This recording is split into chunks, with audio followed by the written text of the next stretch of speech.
पाकिस्तान के अलग अलग हिस्सों में आजादी के लिए विद्रोह हो रहा है और इसमें सबसे आगे बलूचिस्तान है, जहां के बलूच लड़ाकों की दहाड़ से पाकिस्तानी सेना के पैर उखड़ रहे हैं। शहबाज मुनीर को अब पाकिस्तान के टुकड़े टुकड़े होने का डर सता रहा है और अब एक बार फिर बलूचिस्तान में जाफर एक्सप्रेस को निशाना बनाया गया। यह धमाका उस समय हुआ जब कुछ घंटे पहले ही पाकिस्तानी सेना के जवान इसी रेल पटरी को साफ करने के दौरान विस्फोट का शिकार हुए थे। लगातार 2 हमलों ने इस संवेदनशील प्रांत में महत्वपूर्ण परिवहन मार्गों की सुरक्षा को लेकर गंभीर चिंता खड़ी कर दी है।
पाकिस्तानी सरकार के खिलाफ मोर्चा खोले है।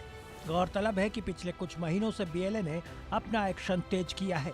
इसी कड़ी में बीएलए ने बलूचिस्तान के अंदर पाकिस्तान की फौज और उसके कई अहम ठिकानों, इसके अलावा पुलिस के ठिकानों पर भी हमले की जिम्मेदारी ली है। बीएलए ने साफ साफ कहा है कि उसका ऑपरेशन अभी जारी है, जिसका उद्देश्य कई रणनीतिक लक्ष्य पूरा करना है। पाकिस्तान पर भेदभाव, आर्थिक शोषण और सैन्य दमन का आरोप लगाते हुए लंबे समय से बलूच उनसे अलगाव चाहते हैं, जिसके तहत आज़ाद बलूचिस्तान की मांग लंबे समय से होती रही है। वहीं बलूच आरोप लगाते हैं कि पाकिस्तान स्थानीय आबादी को लाभ पहुंचाए बिना क्षेत्र के प्राकृतिक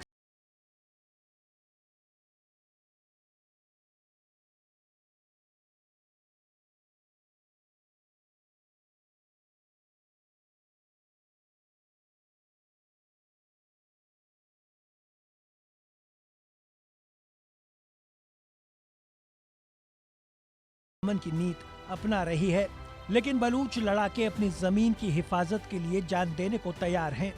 बलूच पाकिस्तानी दमन से डरने वाले नहीं हैं और यही वजह है कि बलूचिस्तान में पाक आर्मी की नींद उड़ चुकी है और अब पाकिस्तान का बलूचिस्तान मुनीर की सेना के लिए जहन्नुम बनता जा रहा है। पाकिस्तान इन दिनों अपने ही बुने जाल में पूरी तरह उलझ चुका है। पाकिस्तान आज खुद की बोई फसल काट रहा है। ये फसल इतनी जहरीली है कि इसने पाकिस्तान को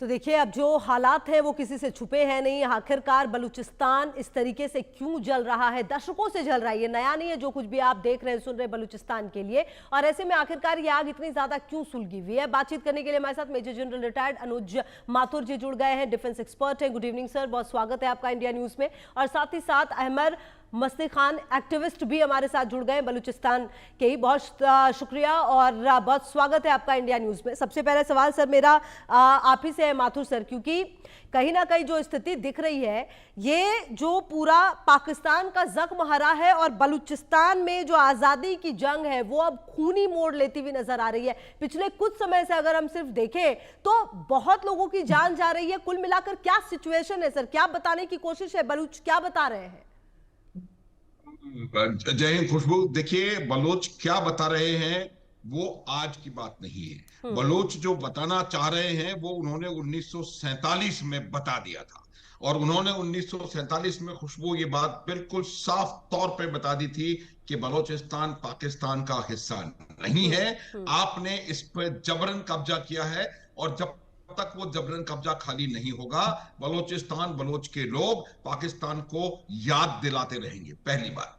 दूसरी बात है, एक बहुत जबरदस्त नारा जो है वो बलूचिस्तान में उभर करके आया था मेरे ख्याल से 2000 के दशक के शुरुआत में। और जब उन्होंने कहा था कि हम 10,000 साल से हम लोग बलोच हैं, 1400 साल से हम मुसलमान हैं, और सिर्फ 70 साल से हम पाकिस्तानी हैं। तो ये, और वो पाकिस्तानी भी हमको जबरन बनाया गया है। देखिए, एक बात होती है, अगर आप किसी जगह को अपना हिस्सा समझते हैं, क्यों आप बताइए खुशबू इंसर्जेंसी को पैदा होती है? इंसर्जेंसी तब पैदा होती है जब वहां की आवाम, वहां के लोग इस बात को समझना, उनके साथ कोई अत्याचार होता है, जो उनका हक है उनसे छीन लिया जाता है, जो उनके लोग हैं उन पर बहुत बिना बेवजह अत्याचार होते हैं। आप देखें, ये 70-75 हजार जो युवा हैं उनको गायब कर दिया गया है, उनको जेलों में ठूंस के रखा गया है, और लोगों को वहां पर लगातार मारा जा रहा है। वहां के नेचुरल रिसोर्सेज का लगातार दोहन हो रहा है।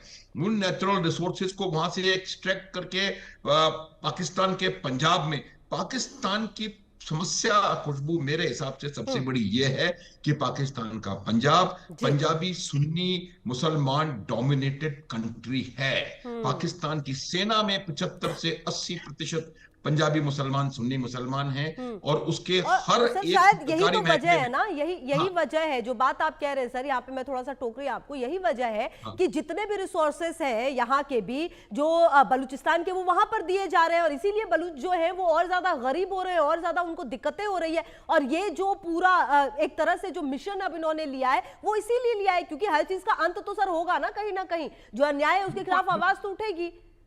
बिल्कुल खुशबू, यही बात है। देखिए, हाँ। जितना आपको इसके सारे ये जो जो आंकड़े हैं, हम लोग पहले कई दफा डिस्कस कर चुके हैं। डेवलपमेंटल इंडेक्स में बलूचिस्तान सबसे नीचे है, पढ़ाई लिखाई सबसे नीचे है, बिल्कुल। बेरोजगारी सबसे ऊपर है, हाँ। गरीबी और महंगाई सबसे ऊपर है। हाँ। हाँ, यहाँ, और ये तब हालत है जबकि बलूचिस्तान सो कॉल्ड पाकिस्तान का सबसे ज्यादा रिच प्रोविंस है। हाँ। हाँ। सारा गोल्ड, सारा गैस, सारा नेचुरल अर्थ, रेयर अर्थ मटेरियल, सारा सर पेट्रोल, दिक्कत क्या है सब ना चीज। माथुर सर की, हाँ, ये जो हाँ, असीम मुनीर है ना, उनको दूसरे देशों में जाकर डील करने से ही फुर्सत नहीं मिल रही है। सिर्फ सोचते हैं कि कहां पर आतंक फैलाएं और कैसे अपने आप को बचाएं, क्योंकि डर तो है ही, आतंक फैलाएंगे तो सब तो मारेंगे मिलके। तो इसीलिए अपने आप की, अपनी सुरक्षा सऊदी अरब से कर ली, और लग रहा है बहुत बड़ा डील कर लिया। सर आती हूँ आपके पास। अहमद साहब बताएं, ये जो बलूचिस्तान में हो रहा है ये क्यों, और ये जफर एक्सप्रेस ही क्यों? अभी पिछले 11 मार्च को ही यहाँ पर घटना हुई थी, अभी उसको ज्यादा दिन नहीं गुजरा, एक बार फिर से जफर एक्सप्रेस पर हमला। जी नमस्कार जी। खुशबू जी, देखें, मैं आपसे अर्ज करता हूँ कि ये जो जाफर एक्सप्रेस पे बार बार हमला जो है, जी जी। ये सिर्फ एक छोटा सा सिम्पटम है। ये तो बलूचिस्तान में तो ओवरऑल एक कौमी आज़ादी की जिद्दोजहद हर एक डिस्ट्रिक्ट में जारी है। बलोचों के हर इलाके में जो है पाकिस्तान की जो जल्लादी जिहादी पंजाबी फौज के खिलाफ हद से ज्यादा नफरत है, और उस नफरत की वजह ये है, इन्होंने ही जो है अपने ही कारण, अपने ही जो एक्शन से इन्होंने ये सारे कुछ पैदा किया है। इन्होंने बलूचिस्तान को सिर्फ और सिर्फ वहाँ के अवाम की मशक़शुदा लाशें, वहाँ पर जुल्म व बर्बरियत की इंतहा कर दी है। तो ये जाफर एक्सप्रेस तो सिर्फ एक ही चीज़ नज़र आता है ना, ट्रेन है और ट्रेन कल्टी हो गया है, तो ये थोड़ी सी न्यूज़ में आ जाती है, वरना ये तो पूरे बलूचिस्तान जो है उसमें ये फौज पाकिस्तान की ये आग और खून की होली खेल रहा है। और हमारे लोगों ने आज सर पे अपने कफन बांधे हुए हैं, वो इनका मुकाबला कर रहे हैं। देखिए, पहले जो है हमारे थोड़े से ग्रुप्स होते थे, आज पूरा का पूरा बलूचिस्तान जो है इनके खिलाफ खड़ा हुआ है। अब अभी हमें कुछ खबर मिली है कि वहां पर एक वकील थे, वकील जुबैर बलूच, जो के बलूच स्टूडेंट्स ऑर्गेनाइजेशन पज्जार, देखें बलूच स्टूडेंट्स ऑर्गेनाइजेशन बाद में एक दो ग्रुप में तकसीम हो गई थी, और पज्जार ग्रुप जो है वो दरअसल पार्लिमानी सियासत और पीसफुल जो है स्ट्रगल उसकी बात करती थी। लेकिन उसके जो चेयरमैन थे साबिका जुबैर बलोच, जो वकील थे, मस्तूक से उनका ताल्लुक था और अब वो दालबंदेन में जो है वो प्रैक्टिस करते थे। अभी 2 महीने पहले तक वो बेचारे बीमार थे और क्वेटा के अस्पतालों में थे। 2 दिन पहले वो अपने घर गए हैं दालबंदेन, और कल रात को जो है इन्होंने उनके घर पे, पाकिस्तान की आर्म फोर्सेस ने उनके घर पे हमला किया, रॉकेट बरसाए। कुल मिलाकर अहमद जी, आप जो बातें बता रहे हैं उससे ये तो तय है कि जो पाकिस्तान है वो अपने इसी नेचर के लिए जाना जाता है। जिस तरह के की कदम वो उठा रहा है, जिस तरह की चीजें वो कर रहा है, ये कहीं ना कहीं गैर कानूनी है, अन्यायपूर्ण है, और पाकिस्तान इसी के लिए जाना ही जाता है। ठीक है, आप रहिए हमारे साथ। अच्छा माथुर जी, सर एक सवाल ये भी है कि ये जो हो रहा है, ये जफर एक्सप्रेस वाली बात जो हो रही है, कुल मिलाकर इस घटनाक्रम ने जो परिवहन मार्गों की सुरक्षा है उसको लेकर एक बड़ा सवाल नहीं खड़ा कर दिया है? न केवल परिवहन मार्गों की, देखिए खुशबू, मैं अहमद भाई की बात से मैं बहुत ज्यादा उनका कायल हूं, मैं उनको बहुत सम्मान देता हूं, उनकी बात से पूरी तरह सहमत हूं। ये जफर एक्सप्रेस जो है वो नजर आ रही है। क्यों जफर एक्सप्रेस पे हमला हो रहा है? क्योंकि वो अटेंशन जो होता है वो इमीडिएटली वहां पर डाइवर्ट हो जाता है कि भाई रेल की पटरी के इतने डब्बे उतर गए, इतने लोग घायल हो गए, इतने लोग मारे गए, तो इस वजह से हो रहा है। लेकिन जहां तक सवाल इस पूरे गेम का है, ये पूरा बलोचिस्तान जो है वो पूरी तरह से लिबरेट होने की कगार पर है। उन्होंने बलूच लोगों ने, की जो लीडरशिप है, उन्होंने इसको रिपब्लिक ऑफ बलूचिस्तान ऑलरेडी बना दिया है। उसके बाद उन्होंने भारत के से संपर्क पर साधने की कोशिश करी है। यूनाइटेड नेशंस को उन्होंने लिख करके दिया है कि हम लोग पाकिस्तान से अलग हैं और हमारे को एक आइडेंटिटी की, एक अलग देश के रूप में माना जाए। देखिए, ओवरऑल इसकी वजह समझने की बात है। मैं अगर ये कहूं, खुशबू, आप लोग शायद आप मानेंगे नहीं, कुछ लोग हंसे भी मेरे ऊपर, कि जो पहलगाम में हमला हुआ था उसकी भी वजह कहीं ना कहीं इस बलोचिस्तान के उसमें थी। जब बलोचिस्तान में इस बुरी तरह से उनको मार पड़नी शुरू हुई, आपकी ट्रेन जाफर एक्सप्रेस का उन्होंने उसको कब्जे में कर लिया, तो कहीं ना कहीं उस जगह से अटेंशन को डाइवर्ट करने के लिए ये पाकिस्तानी जो आर्मी है वो अपने देश को भी बेचने को तैयार है, अपने खुद के उल्लू को सीधा करने के हिसाब से। खुशबू, ये बात आपको और आपके दर्शकों को पूरी तरह समझने की आवश्यकता है, और मैं सोच समझ के इस बात को कह रहा हूं कि ये भी उन्होंने जो करवाया ताकि वहां पर भारत पाक में टेंशन हो